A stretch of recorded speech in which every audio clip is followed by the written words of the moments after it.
He was like big beamy smile, just looked like big version of Chucky. That was buffoonery with a capital B. Well, folks, we finally got it. The episode of Special Forces all about Kody Brown. Biggest takeaway, Kody is annoying as fuck. He does not play well with others, and it's gotta make you wonder, was Kody ever actually charismatic?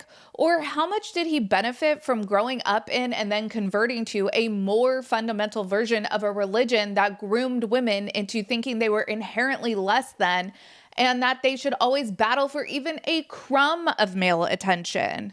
When you're the best of the worst, plus you are told to marry many women, well, I can see how someone with a low emotional EQ and zero social awareness like Kody could become a hot commodity. This episode of Special Forces almost got me feeling a little bit bad for Kody. First and foremost, I never liked seeing someone being the odd man out, even Kody Brown. And I almost fell for the regret performance he gave during his interrogation. But make no mistake, that was absolutely a performance. That interrogation was filmed back in June of 2025.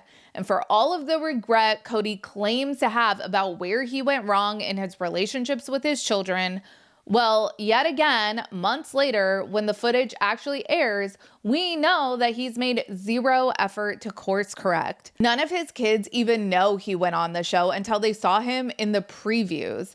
You guys, we have a lot to talk about. Let's get into today's video.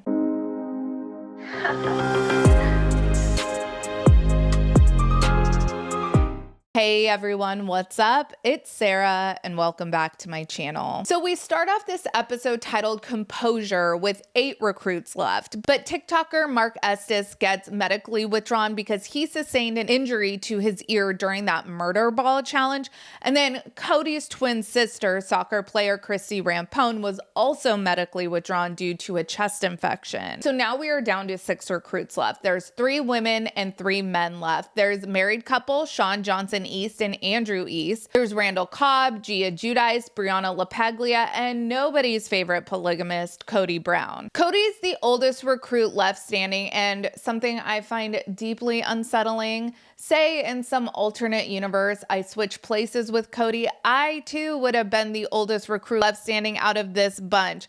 I need to process that. Kody is on everyone's last nerve at this point. While their accommodations aren't the Ritz or anything, they do have showers and toilets and sinks. And for some reason, as if conditions out there aren't bad enough, Kody is choosing not to shower. I mean, this dude really possesses all of the audacity. You're good about your cleanliness.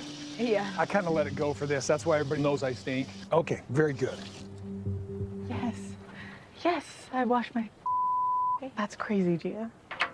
If you watch this episode in its entirety, it's literally an hour-long troll of Kody Brown.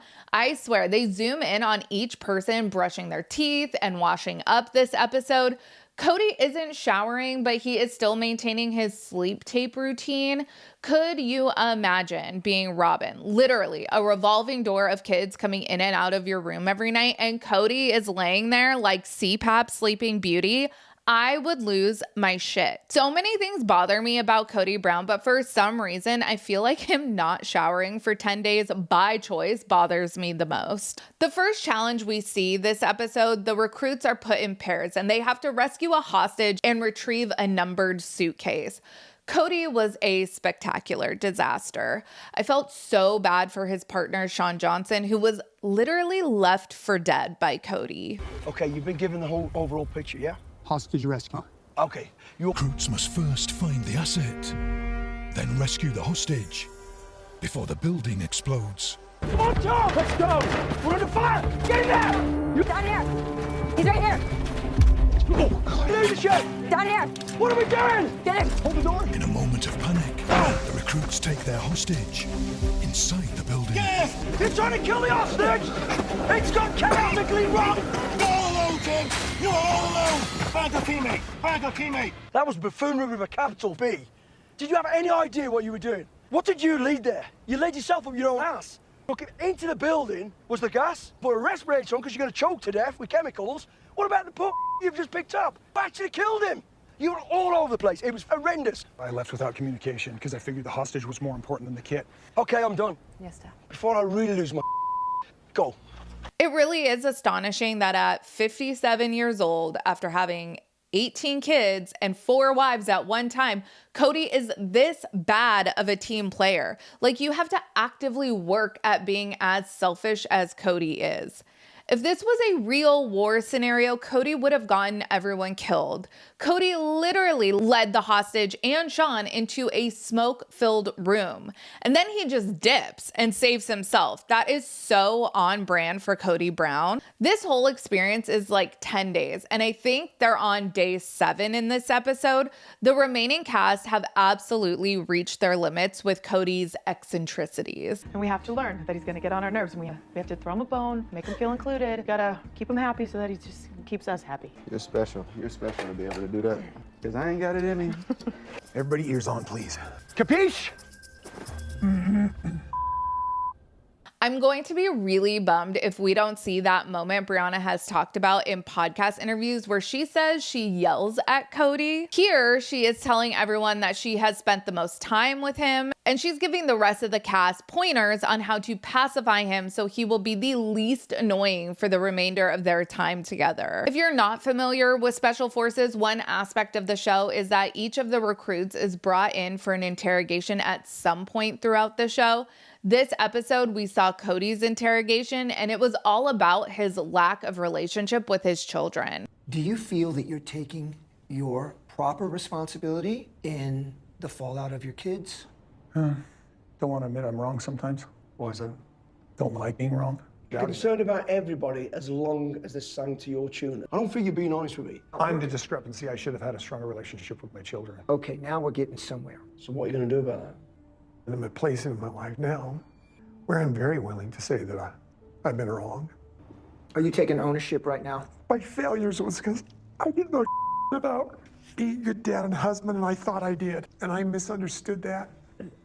That resistance or not wanting to be blamed, it's a very adolescent way of looking at things. Take it. Because the fault's at you, no one else. And when you really own that, you'll do something about it. I'm going to be very interested to hear what Mykelti has to say about this segment next week when she and Tony do their watch along to this episode. Everything Kody said in this interrogation was for the cameras, and you could tell that the directing staff perceived that too.